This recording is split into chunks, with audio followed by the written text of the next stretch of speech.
Jagex just dropped their 80th quality of life poll, and I'm excited to see what they got in store for us today. So let's just get right into it. Drop a like if you enjoyed the video.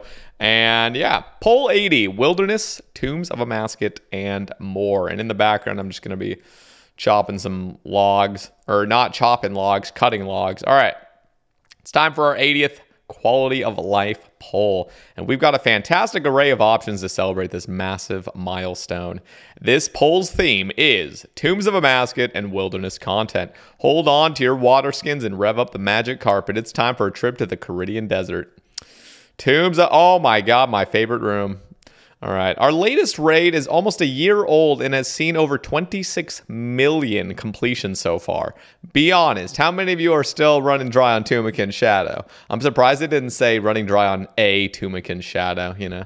All right, with all those, I'm not running dry, by the way. Down in the comments, if you guys still don't have a Shadow, just flex on everybody. How dry are you? All right, with all those Tomb Raiders zipping in and out, it's no wonder that the tombs are in need of a little touch-up, and you've given us plenty of suggestions. We'll start with a bit of monkeying around. Oh my god, are we going to change monkey room? Path of Atmakin. That is the monkey room for those that don't know.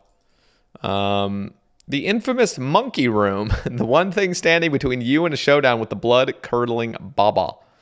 One of the most common pieces of feedback for this particular room is that it feels too long compared to the other paths, and playing better doesn't speed things up.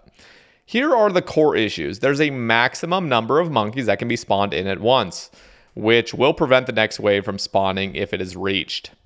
Baboon shamans, volatile, or volatile, as the Americans say, baboons, and cursed baboons don't count towards this cap. There's a minimum number of monkeys where a new wave is forced to start. This means that if there are fewer enemies than the minimum, the next wave will begin as soon as possible. There's a delay where the next wave won't spawn for a fixed number of ticks. Luckily, we can make some tweaks under the hood, perhaps using a monkey wrench. That will let skilled players save some time. Increase maximum monkey limit, meaning that waves are more likely to begin even if the room is already busy. Increase the minimum monkey limit, meaning waves are more likely to start sooner rather than waiting for you to kill one or two pesky baboons before beginning. And reduce the delay between waves so that if the other conditions above are met, then the room will proceed faster. Interesting. While these changes definitely make things quicker, we run the risk of overwhelming players who aren't yet familiar with the strategy. To fix this, we can give players a little help with cleanup by having the volatile baboons explosion deal damage to other baboons in the room. Holy shit. Can we just have them insta-die? The last thing any of us want is for them to just deal like half their HP. Just make them all explode. There could be some super cool strategies. I really hope Jagex listens to this.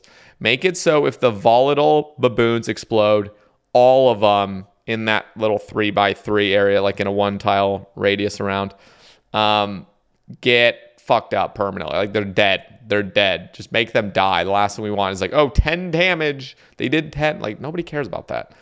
All right. This means you could kite volatiles around and trigger them next to big groups of baboon thralls. Use them to quickly deal with a baboon shaman, or perhaps use the pillar to stack a number of enemies up and pop them with a satisfying explosion. Ba-boom!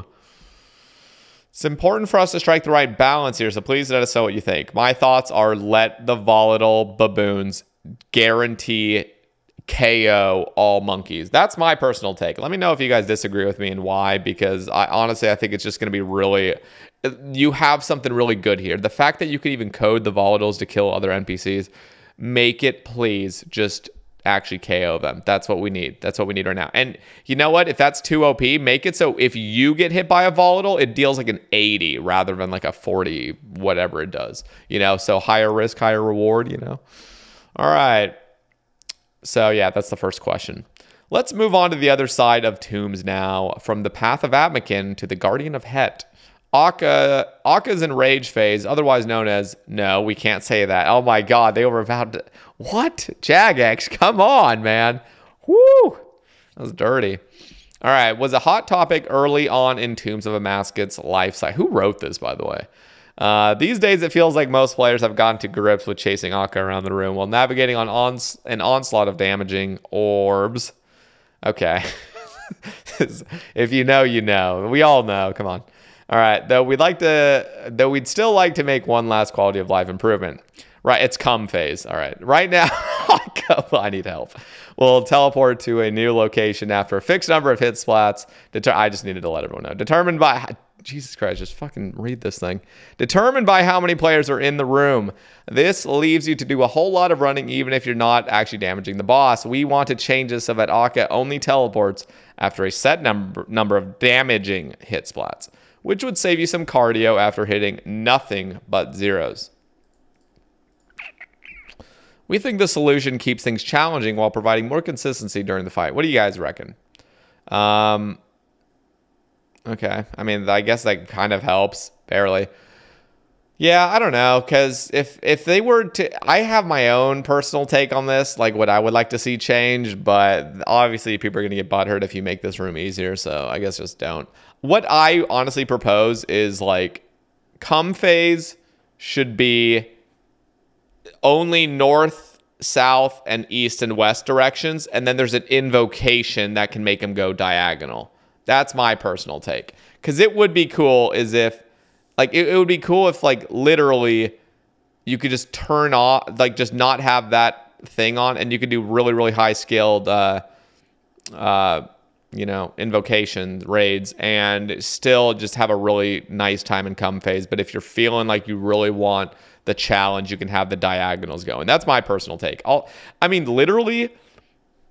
Listen to this, guys. You guys are going to hate me for this, but what if we just got rid of the stupid special attack invocation? The one that's like 100% is like you, or any special attack you do deals 100% of your special bar.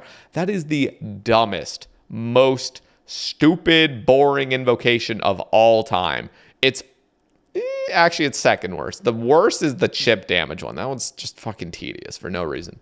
Like the 10%, like you just deal, everything deals 10% damage, even if you're fully protecting it. That one's annoying as well. But seriously, can we all agree that the one that's just, oh, we're going to make it so all your special attacks just drain your whole thing? That is so dumb. It's not fun. Yes, it's challenging. Obviously, it's more challenging. It's not fun, though. It's stupid. So what if they were to make it so that one is replaced with an Akka invocation where normally Akka, without the invocation on, is just northeast, southwest balls, so you can actually, like, dodge things appropriately, and you're not just, like, having a meltdown in your brain of, like, what the hell is going on with it. Now, of course, having True Tile makes it easier. I see all the, like, top-tier gamers cheating now with True Tile. No, I'm kidding. It is cheating, but we all use it. I love True Tile, so don't get rid of it, but it makes it significantly easier. But for those that aren't doing that, it's really hard. So I would honestly say just give Akka another invocation that makes it so then they can spawn diagonal moving ones. Let me know what you guys think down in the comments. All right. So we can still cap it at 600. You know, it can still be a 600 raid, but just get rid of the stupid 100 thingy. The spec bar, whatever the hell it's called. All right, accessibility. Let's keep cutting these magics. One of the biggest successes of the raid is the level of accessibility it offers. With the invocation system, players are able to customize their PvM experience to suit their playstyle and level of expertise. From those who haven't taken on Jad yet to long-standing PvM veterans with Zuck helms and all, everyone can join in the tomb raiding fun. However, we've seen feedback suggesting that the invocations could be clearer about the impact they'll have on your raid. We want to improve readability and clarity across the board while providing wiki links for more detailed explanations. Ooh, okay, cool. Smaller changes. There were a couple more points of feedback we saw in the recent survey that we'd like to address. Add the ability to deposit supplies in the tomb's main area next to the helpful spirit. That's great. That's actually phenomenal. You know what would even be cooler is if there was just a bank there. Like, you know how Chambers now has a bank that you can use at the very entrance? I don't know actually how that works when you start the raid. Are you allowed to use your bank after? I actually haven't done any Chambers since they implemented that change. But it would be cool if, like, even if you entered and you forgot something, you don't have to, like, reset the raid or anything. You just go in there, grab your bank. But as soon as you've entered a room, then the bank turns into a deposit bank. You know what I'm talking about? So obviously you can't be pulling items out like mid-raid, but it would be a bank initially before your teammates have entered a room. I really like that though, just like a deposit box. Add an option to deposit and retrieve your pickaxe in the lobby area. That's cool as well. We'd like to add a deposit box to the lobby area. Yes, which would make it possible to deposit extra supplies and potions. Yeah, that's great. It's great. So my suggestion is make it a bank initially before the raids. Like, I guess technically the raid's already started, but this will just slow you down because technically the timer's going as soon as you've stepped in. But, right? I'm right on that, right? And yeah, so just make it a bank initially, and then as soon as you've entered a room, it becomes a deposit bank. Okay, cool. We hope that these changes to Tombs of Amascot will keep it going for years to come. Phase. All right, non-wilderness questions. Let's get into this. I need help. Before we dive deep into the bloodthirsty and barren wasteland of the wilderness, we'd like to discuss a few other things. We're not scared. Honest, we just want to whet your appetite for the big, cool changes and make sure our spades are stored safely in the bank. What? What did they even just say right there? Skill guide. Iconic, easy, accessible, and one of the first things you discover as a player. The skill guide is there to help you understand what you can get from certain skills and at what level. But isn't it frustrating that clicking on this essential information pauses your current action? We've all been in the situation where we'd like to double check our next milestone, but can't beat the monetary XP waste. Luckily, during the recent game jam, one of our team members spent time working on a new skill guide that lets you pursue its many pages without disrupting your training activities. Great. Unpaid, where all these great quality of life is all unpaid, by the way. Isn't game jam unpaid? Just like everyone's free time. Like, God damn it. Why is all the best shit unpaid? It's a problem. To implement this change, we'd need to alter the design of the skill guide, which is a problem because we know how fond you are of the original UI. If this question passes the poll, we'll offer a toggle, which will let players switch between the new, more efficient style and the style they know and love. However, the new version of the skill guide will be the default. Good. Yeah. Here's the new and improved skill guide in action. Ooh, cool. Yeah, that looks nice. This is already working. So yeah, you can zoom it. Okay, so it's kind of like the map. Yeah, that's great. That's really nice. Well done, Jagex. Well done. Yeah, you know what would even be cooler is, well, I'm not gonna. No, this is fine for now. Yeah, this looks nice. Okay. I mean, okay. So what I was gonna say would be cooler is if like, right here, instead of you having to individually click the skills, maybe it would have 2 tabs. So it shows all 23 skills over here, and then it shows the next version. Like if you've clicked, so for example, it would have attack, strength, defense, range, whatever down here. And then the next one would be like, for example, if you click smithing down here, then it would go to this menu right here. And then you'd have the other menu. You know what I'm talking about? So it's like 3. Anyway, that's my personal take, but who knows? Maybe in a fixed client, it wouldn't look as nice either. Who knows? That's my take. 4. All right. Pyramid Plunder. Back in poll 78, we changed certain elements of the Pyramid Plunder minigame. Good news, that all went down a treat. Huh? Less good news. While we were working on it, we noticed something rather odd. Now, as we're all aware, the big reward from this minigame is the Pharaoh Scepter, which lets you teleport all over the desert. Now your chance to get the scepter is supposed to increase with each room you complete, which makes sense because each room requires a higher thieving level than the previous one. Unfortunately, it seems like somebody knocked over the mummy's brain jar when he was doing the maths on this one, because reaching room 6 actually reduces your chance to get a scepter. By the time you reach room 8, you're 4 times less likely to receive one, turning Pyramid Plunder into a Pyramid Blunder. That's a good one. Good one, Jagex. Obviously, we want to fix it so that players have a fair chance to obtain this coveted loot. But since this is a significant change, we thought we'd ask you first. Yes, of course, fix this. Also, add clue scrolls to Pyramid Plunder. I'm sorry. Actually, I'm not sorry. Sorry, not sorry. Can we add some clue scrolls to Pyramid Plunder? Like, you know, just maybe the clue scrolls aren't given from the gold chest or whatever, but from the urn, so there's a little bit more incentive. I don't know. That's my... Okay, Wintertodd respawn rate. This piece of feedback has been chilling out in our backlog for a while. Currently, Wintertodd has a randomizer respawn timer, which we implemented to prevent third-party clients from adding a viewable timer. This is something we later added ourselves. We think it's time to ditch the randomness and give the Wintertodd a consistent 1-minute respawn time. Is it 1 minute or is it 60 ticks? I swear that Wintertodd timer is not actually seconds, even though it's saying it's seconds. It goes way faster than a second. I think it looks even slower than a tick, but it might just be the speed of a tick. It's interesting. We've also heard your feedback regarding moving the timer into the health bar to make it easier to see all the info you need at once. Well, since we're here, why not? Blue Dragon Scales and Nightmare Zone. Why is Nightmare Zone still in the game? Why? That shit sucks. Nightmare Zone already boasts some of the best AFK methods in the game. Yeah, Nightmare Zone. Fucking bullshit. All right. And if you know what you're doing, you can rack up a number of points too.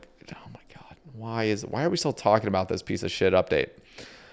Delete it. Much like their brethren, Red Spider Eggs, we'd like to remove blue. Just remove everything. Just remove. That thing is the most private server. Not even a mini game. It's just stupid. It's just literally stupid. From the Nightmare Zone shop, since just get rid of it. Get rid of it. Get rid of all incentive to do Nightmare Zone. That's what I'm saying. Everyone vote yes on this. Dragonfire Shield. Currently, this best in slot beast of an item has a fiery attack that can be used in a tight spot to deal a cheeky bit of damage. However, it behaves slightly different between PvP and PvM. The attack gives magic, defense, and hit points XP versus monsters, but only defense XP versus other players. We'd like to make this more consistent by having the attack only give defense XP in both PvM and PvP. After all, it's a defensive move. Okay. Yeah, I'm not too bothered by that, I guess. I don't know. It's probably going to devalue somebody's Dragonfire Shield only Ultimate Iron Man. All right, we've had a word with Purdue, and our spades are secure. It's time to enter the wilderness. Gulp. Wilderness and PvP changes. This looks like a thumbnail. This literally looks like my fucking Wilderness Slayer Guide 2022 thumbnail. It like actually does. I think I took a screenshot like right here by this little lava trail too, which is funny. And I just shoved a bunch of NPCs there.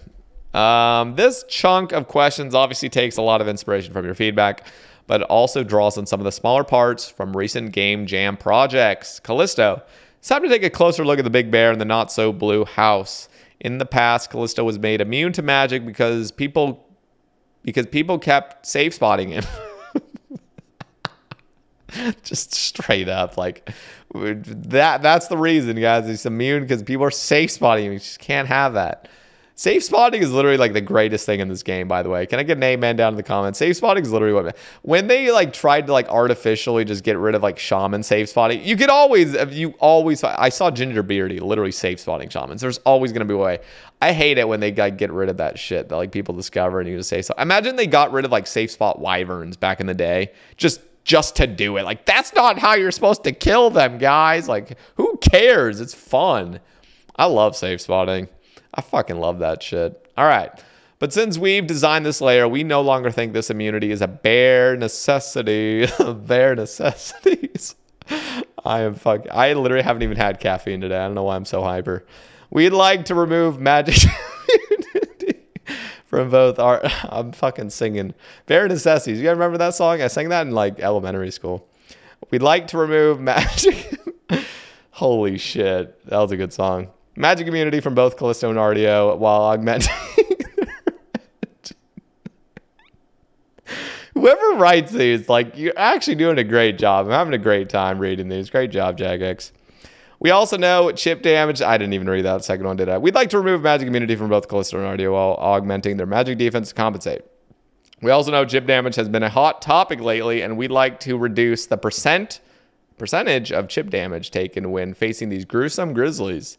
Lastly, we'd like to adjust the guaranteed freeze players can get anytime they're above 0 accuracy to make it a bit more balanced. We'd like to adjust the guaranteed freeze players can get anytime they're above 0. Okay, what are they adjusting it to? We'd like to adjust the guaranteed freeze players can get anytime they're above 0 accuracy.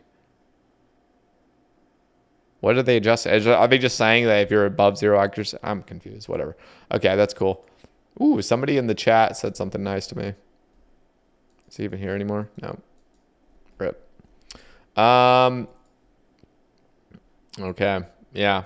Well, I actually haven't killed any of the new improved wilderness bosses yet, so I'm a little bit confused on this. Web Weaver Bow. Thanks for the feedback on this one. One of the coolest things about the Web Weaver Bow is its special attack, which fires 4 arrows at once. While that's great, it uses ether rather than the energy usually used by special attacks. We want to reduce the amount of ether used per special attack from 4 to 1 to make up for it. Okay. I'm okay with that, I guess. Wilderness boss rework caves. On the subject of wilderness bosses, let's talk about their layers. Currently, we've noticed a couple of issues with how players enter and leave the caves. As wilderness content goes, we feel that the singles variants of the wilderness bosses, Calvarion, Ardio, and Spindle, are perhaps a little too safe. So they're too safe. So we'd like to up the stakes by adding a short teleport delay. Stop! Stop! Stop with the goddamn delays. Just knock it off. But, okay, let's see what they actually have to say about it. Similar to the one present at the Revenant Caves. More on that later. We'd also offer players the ability to remove this delay if they've completed the hard wilderness. Okay, yes. As long as you can get rid of it eventually. It's just dumb. It's really dumb. I still am just in complete disagreement with this take. Secondly, we'd like to remove the 1 tick delay before being able to act upon entering the cave. See, that can be changed. If you enter, you should instantly be able to like start doing stuff. So they should change this. Don't stop adding delays. Nobody likes that. Nobody likes that, except for PKers that, you know, where a person teleports from the PKer. Wouldn't know, but yeah, that probably sucks for them because their entire play style is just going out and killing people. All right. Although there are animations at play here, so we'll have to ensure that these still play correctly. Interesting. Okay. Hopefully these changes will make PvP in these areas feel a little more fluid and get that blood pumping, whether you're doing a spot of Slayer or assembling an entire Void Waker without banking. Okay. Random events, a smaller change here. We'd like to prevent random events from spawning in the wilderness boss dungeons. This should make a less distracting experience, and it'll stop the mysterious old man having to sign so many insurance forms. They should really just get rid of random events in just the wilderness in general. That's my take, but maybe there's some wilderness UIM snowflakes that want that. Wilderness boss rework unlock. The new and improved wilderness bosses are super popular, but unfortunately that makes them a target for less savory individuals with nefarious designs. Although our fantastic anti-cheat. Okay, you know what? Let's read the post. Although our fantastic anti-cheating team are aware that this area is a hotspot and keeping a close eye on things, just keeping an eye on it. They're not actually doing anything about it. Just looking at all the bots everywhere. Okay. Keep looking. We want to lighten their load and make it harder for illegitimate players to access the wilderness boss. Why not just ban them? Like, why not just ban them? That'd be great. Instead of just making it more inconvenient for real players. The bots are literally just going to get around this. Have we not learned our lesson? Like, have we not learned our lesson? Can we just pour... I'm sorry. This is a hot take. This is not targeting... I just want to make this very clear. I'm not targeting anybody, and I'm not mad at any individual. I'm saying, as a game, can we please pour some more resources into anti-cheat and fucking ban people? Like, it is so clear. Everyone every day sees like 100 bots, and nothing can be done about it because players don't have any power. Trusted players, their PMods aren't doing shit. PMods quit 5 years ago and they've sold their accounts to other people so they can abuse their PMod powers. Can we please do something about this? Can Jagex, please, can we make the report button do something and send a message to your inbox when it actually did something? As in, I reported a player that's literally botting. He's beyond 200 mil thieving already and he's still thieving blood shards. I've reported his ass and nothing happens. And if something does happen, can you send a message to my inbox saying, hey, thank you for the report. We banned the guy. Please, please do that. Please. Can we do that? That can't be too hard, right? That can't be too hard. It might cost you a little bit of money, but I think it's for the good health of the game. It's actually disturbing to think that I know it's a conspiracy, but I hear it all the time that Jagex doesn't actually care about getting rid of bots because you're profiting off of it. Can we please like address this problem? I haven't even touched these wilderness bosses. Every single person I've talked to is saying every single variant of these wilderness bosses are filled with bots, just filled. And this is exactly what you're addressing, so it's very clear that is a problem. Quit making it more inconvenient for real players. Just go in there and start banning people. Like, I know it's like, well, that's not going to hit at the core of the issue. Yeah, it'll help. Just ban them. You see the person botting, ban. Just pay some you don't even need to pay people. I would literally be willing to do it for free. I would literally go around for fun and just look at the person's stats and just be like, all right, you're clearly cheating. It's so blatantly obvious. And if you made a mistake, then boom, fix the mistake. Actually pour some more resources into anti-cheat and community support and stuff. This is getting out of control. The game's been out for 10 years. Can we please do something? Please. This game's integrity is going down the shitter. It literally is. All the high scores are filled with literally botters everywhere. Botters, cheaters, and nothing's being done about it. Like, literally. It's so depressing.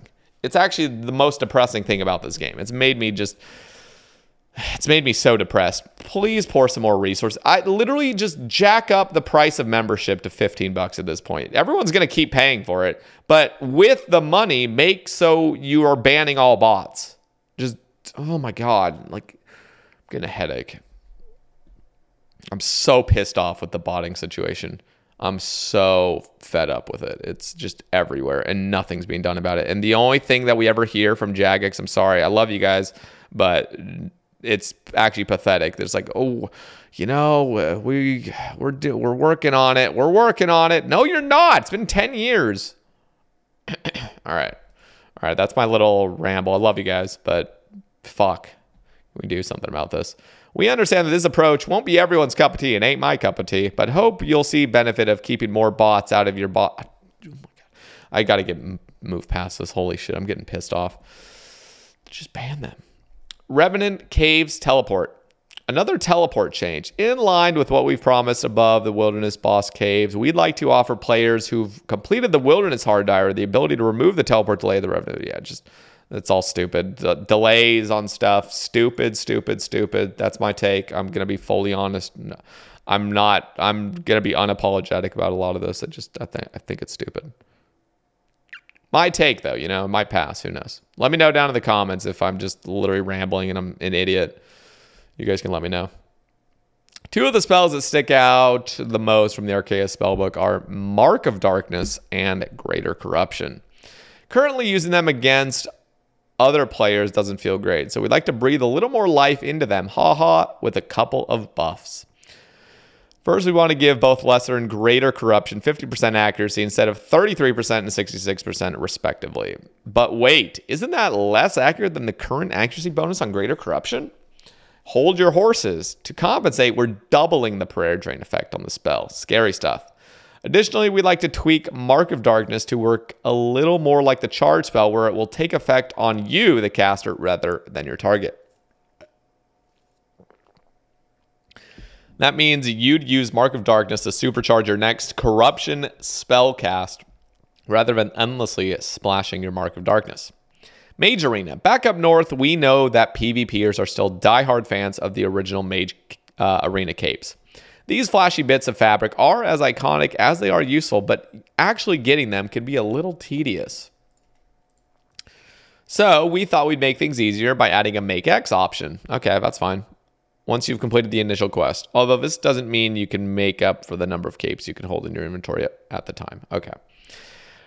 Repair costs. Yep, this is something I was expecting. I've been watching some BH streams and people are getting sick and tired of voiders paying nothing for when they die, and they never die. So it looks like 400k for Elite Void, 300k for Void. Fighter torsos increased by triple and Fire Cape. Yeah, that looks fair. I don't PK, but this, I've at least watched it enough to kind of understand. Yeah, this looks pretty fair. Avernic Defender locked On the topic of cool items, a particularly smooth-voiced individual recently pointed out that the Avernic Defender actually ranks higher in value than something like a Berserker Ring, which doesn't make much sense to us. So in order to make sure that the Defender sits in a more balanced place, we want to lower its value from 5 mil GP down to 1.2 mil GP, which is the price of the Trover Parchment. So this is my take on this. Let me know if this is even possible. Like, well, you guys won't let me know, but I'm curious if Jagex has the ability to do this. You know how like you're protecting 3 items or 4 items if you're using protect item? What if it's going to default as the most expensive items? So what I'm wondering is, could we freely swap out what we actually want to take? Because one of the problems I've seen, back when I was grinding Wilderness a shit ton, one of the most annoying things was not being able to use certain pieces of gear because the gear I actually value most was being undervalued in the thing. So my take is, what if you were able to freely swap something that is your guys are claiming is a lower value item for something else, and you're going to protect that? So it's literally a benefit for the PKer. The only, like, there's literally no downsides to this. It's going to be more drops for the PKers, and the Iron Men have the ability to swap out things that they find more valuable, because Iron Men value things completely differently than mains do. So let me know if that's even possible. That would be a really cool thing. You know what I'm guys? Hopefully I've explained this correctly. So like, for example, one of the things that I could never bring out in the Wilderness was a Bone Crusher necklace, because it was always undervalued. So what if, you know, something I do have a bunch of, like, for example, like if I'm just going to say like a Blessed Spirit Shield, which I was never using, but a Blessed Spirit Shield would be instantly being protected. What if I could swap that out? So I will lose the Blessed Spirit Shield, but I'm going to keep my lower item, you know, that would have been dropped. But technically it's a better thing for the PKer. You know what I'm saying?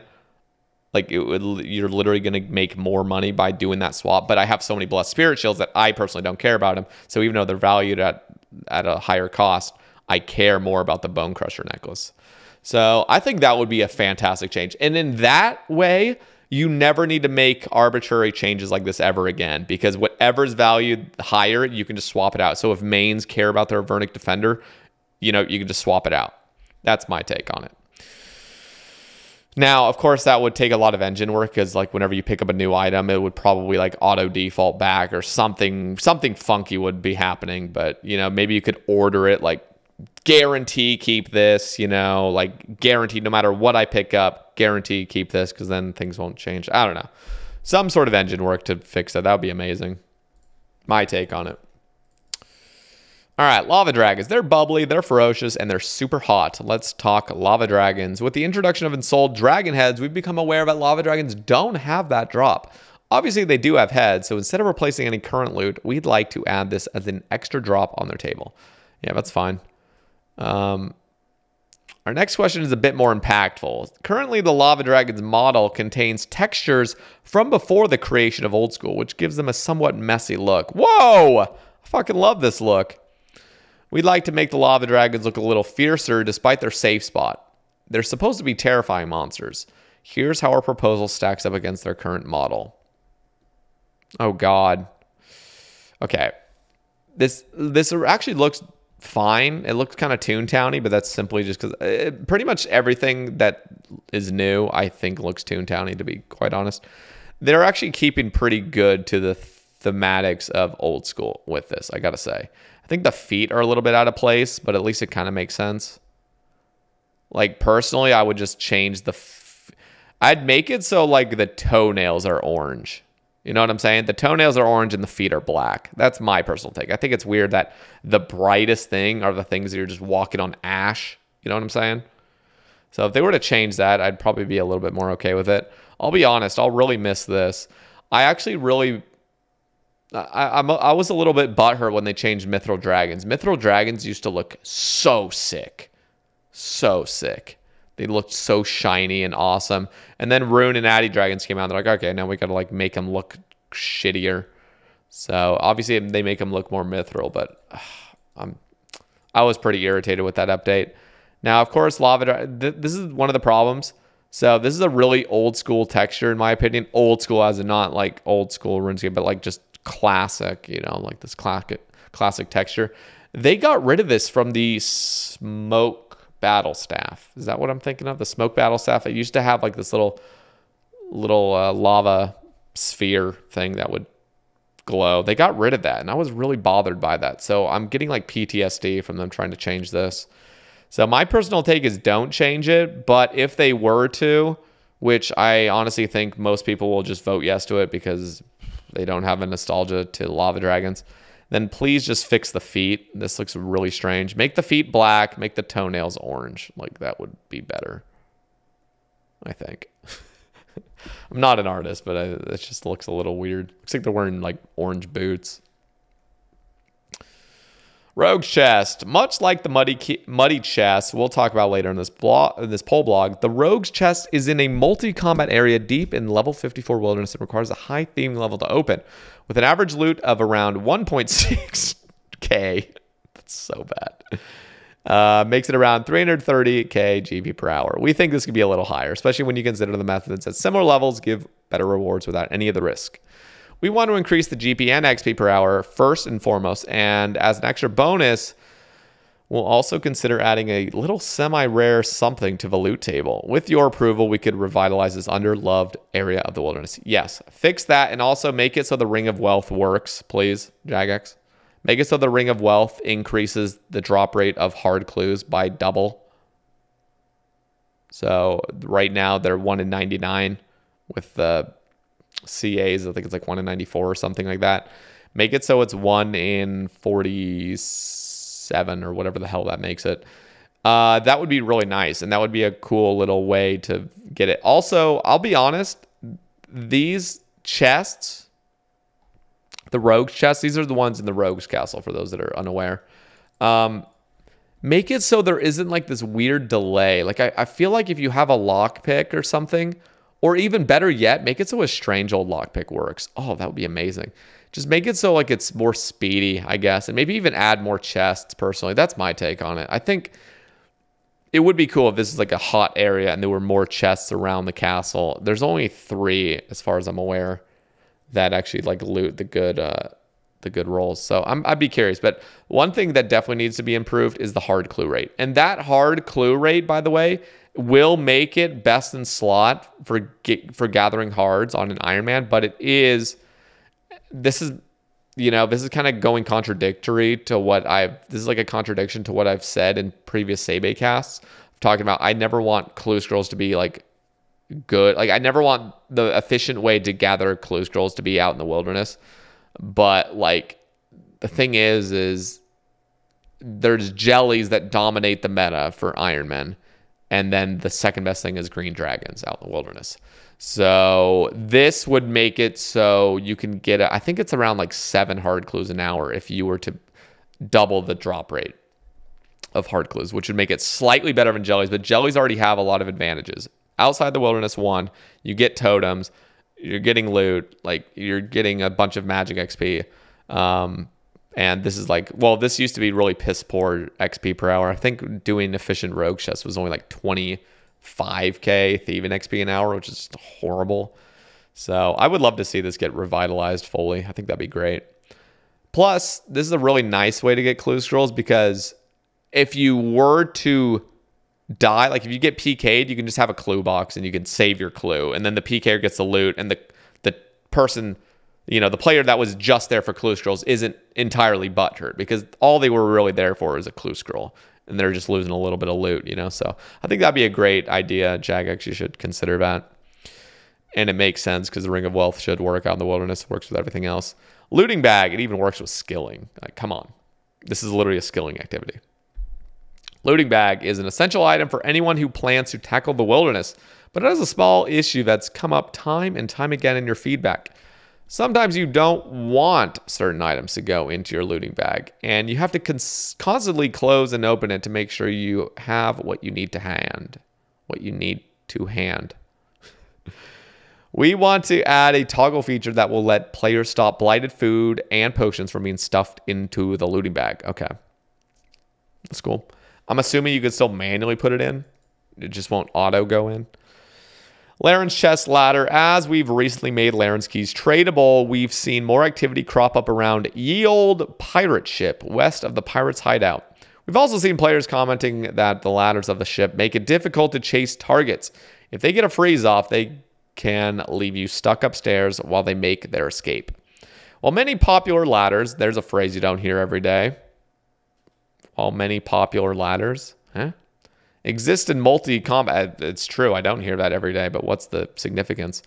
Exist in multi-combat zones. This particular ladder is in a single-way combat zone and can prove to be pretty frustrating if you're looking to fight here. We'd like to offer an alternative. If this question passes, if you are frozen or bound around the pirate ship, you will be unfrozen as soon as the caster uses a ladder. Similar to being unfrozen when the caster runs too far away.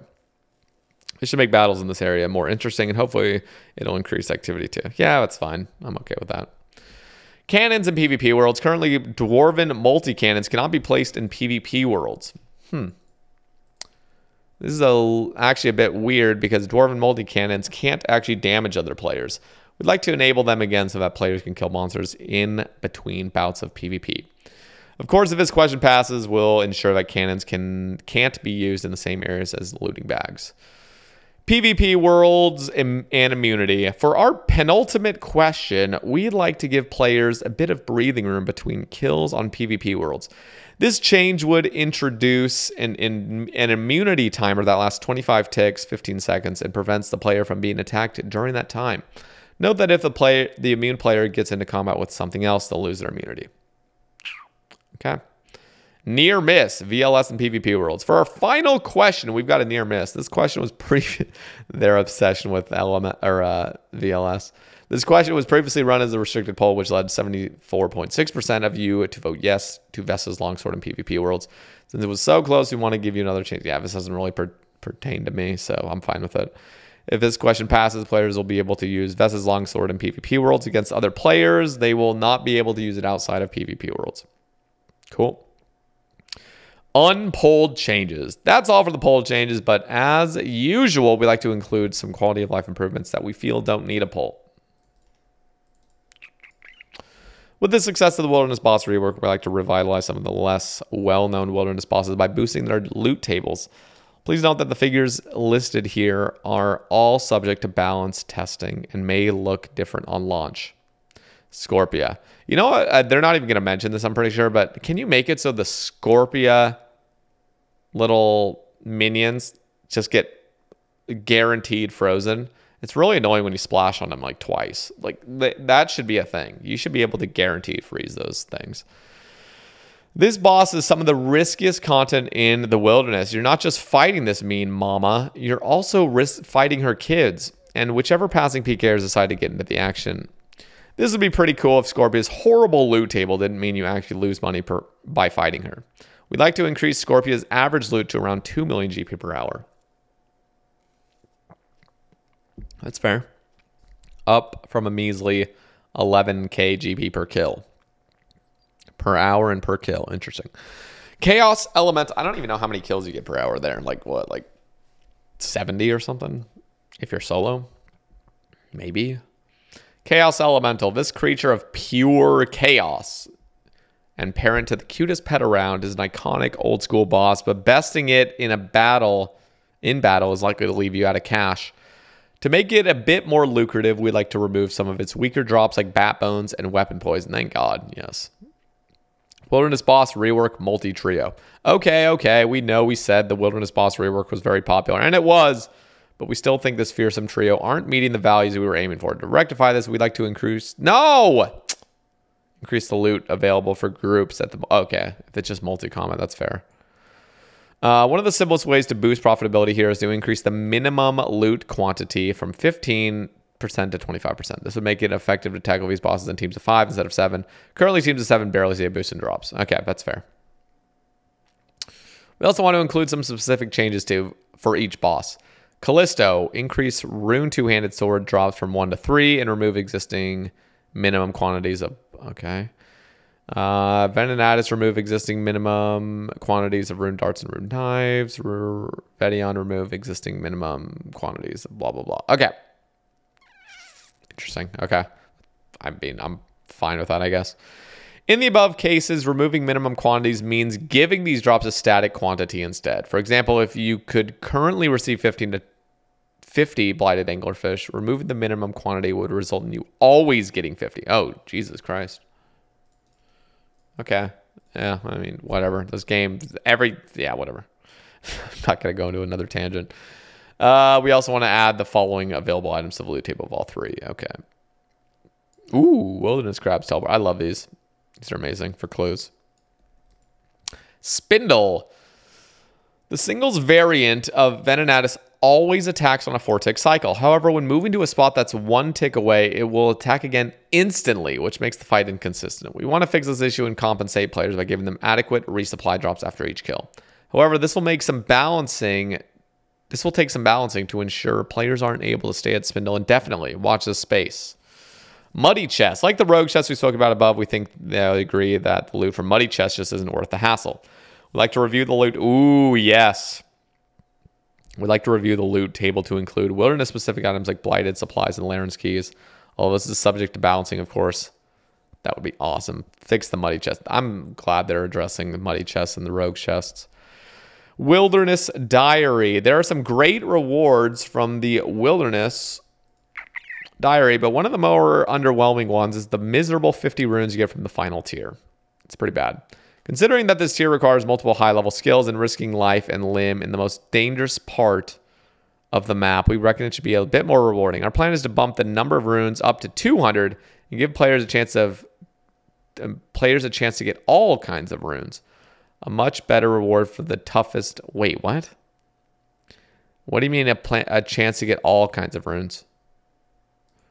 Like, so you're just mixing it up? Like, you get a bunch of air runes and earth runes and random bullshit?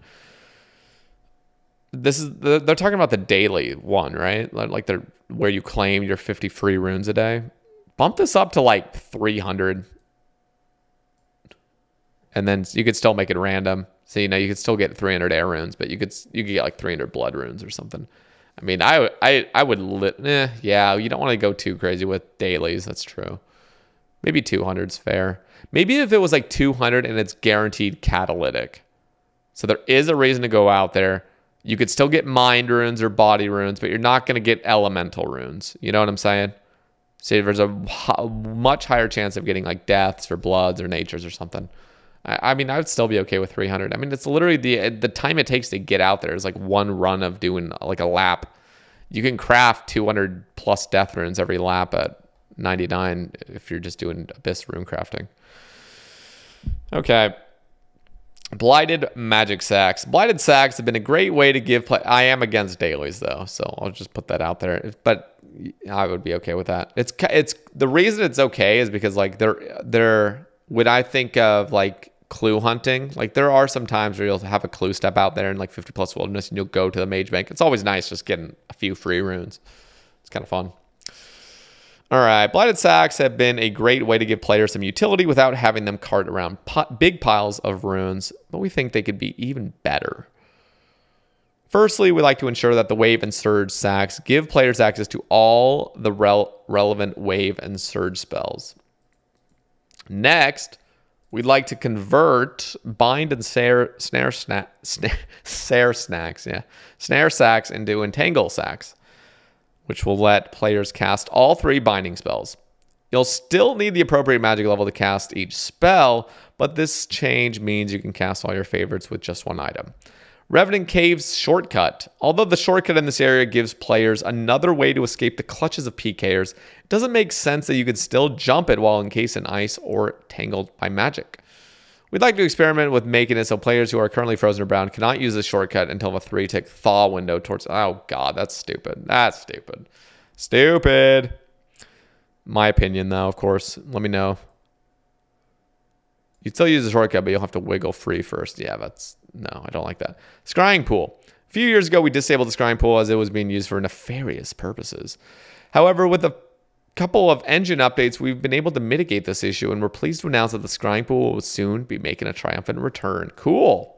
For those that don't know what that is, that's like where you can, before you've teleported with your like portal nexus or something, you can scry so you can see what's there. So if you're teleporting to like Anacarl, you can actually like look and see if there's any PKers sitting there waiting. But the same can happen to you, where PKers can be viewing you to see when you arrive there and they can teleport in. Splash weapons. Recently, we unintentionally released holiday event items that were guaranteed to hit 0, but because this was an unintended behavior, we removed them. However, the people have spoken and they want their silly, useless items back. Soon, the Cursed Goblin Hammer and similar items will go back to having -100 in all combat bonuses. We reckon this change will really make a splash. What's next? Normally, this is where we talk about the next numbered quality of life poll. However, if you have a read back through the blog, you'll notice one missing thing. When are we going to make changes to Chambers of Xeric? Old School's first ever raid still has issues with scouting and scaling. Because these are long requested improvements, we want to make sure the quality of life team are able to dedicate some time towards resolving them. Therefore, the next thing on our list is a set of Chambers of Xeric improvements, not Pulse 81. Well, after reading through all that, we think you deserve a treat. So here's a magical poll blog blessing for your next grinding sesh. Best of luck and happy scaping. The Old School team. Let's fucking go. Good job, Jagex, for the most part. Wonderful. Great changes all around. Yeah. Not really much more to say. I've already been rambling for 50 minutes. Holy shit. This is a beast of a blog. Let me know down in the comments what you guys think. I do read all comments, and I like to hear what you guys have to say. So, yeah, let's have some discussion down there. And also, if you didn't already like the video and you enjoyed it, be sure to smash that like button. Be sure to subscribe if you also enjoy these rambles. They're on Spotify as well, down in the description. You can go follow on any of your favorite podcasting platforms. Sebe Rambles and Sebe Cast are on there. And yeah, that's it for me. Follow me on Twitter if you guys want, and I'll catch you in the next one. Peace.